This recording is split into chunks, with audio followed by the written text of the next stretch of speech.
প্রিয় দিনী মুসল্লি ভাই, আপনাদের কাছে একটি অনুরোধ আমার থাকবে।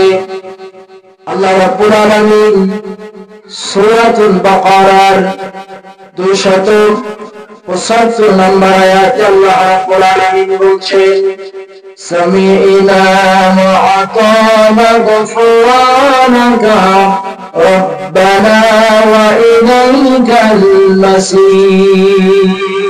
কথাটা কার? আল্লাহ রাব্বুল আলামিন বলছেন, সামি'না, তোমরা কথাগুলো শোনো। এখানে কেউ কি আমরা কানে শুনি না এমন কেউ আছি? থাকলে হাত তোলেন। সকলে তো শোনেন। রাব্বুল আলামিন বলছেন, সামি'না, কথাগুলো শোনো, ওয়া আতা'না, এরপর কথাগুলো মানো।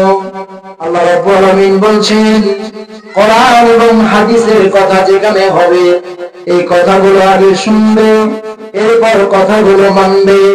আমরা রব্বুল আলামিনকে প্রশ্ন করলাম সকলে মিলে, নারী পুরুষ মিলে সকলে আল্লাহকে বললাম, হে রব্বুল আলামিন, তুমি বলেছো সামি'না ওয়া আতা'না, কথাগুলো শুনবো, কথাগুলো মানবো।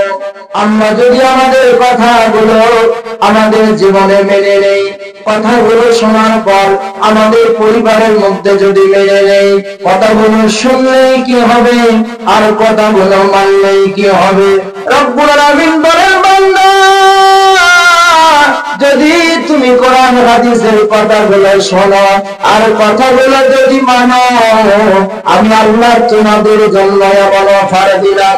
রব্বুল আলামিন বলছেন, গুফরানাকা রব্বানা ওয়া ইলাইকাল মাসির। বান্দা, কথাগুলো যদি শোনো আর কথাগুলো যদি মানতে পারো, আমি আল্লাহ তোমাদের জন্য বলে দিলাম, আমি আল্লাহ তোমাদের জীবনের तमाम গুনাহগুলো মাফ করে দেবে। ভাইরা আমার, এই জন্য কথাগুলো আগে শুনতে হবে, কথাগুলো মানতে হবে।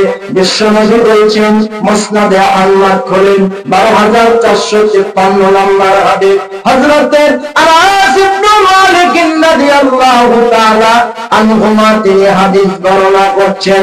বিশ্বনবী বলছেন, ওয়াকাদ বুদ্দিনা সাইয়্যাতিকুম হাসানাত। নবী গো, আপনি বলে দেন যারা কথাগুলো শুনবে আর যারা কথাগুলো মানবে, দয়ার নবী আমার, তাদের শুধু গুনাহগুলো মাফ হবে না, আল্লাহ রাসূল বলেছেন, ওয়াকাদ বুদ্দিনা সাইয়্যাতিকুম হাসানাত, আল্লাহ ওদের গুনাহগুলোকে আবার সওয়াব দিয়ে রূপান্তরিত করে আমলনামার মধ্যে আল্লাহ দান করে দিবে।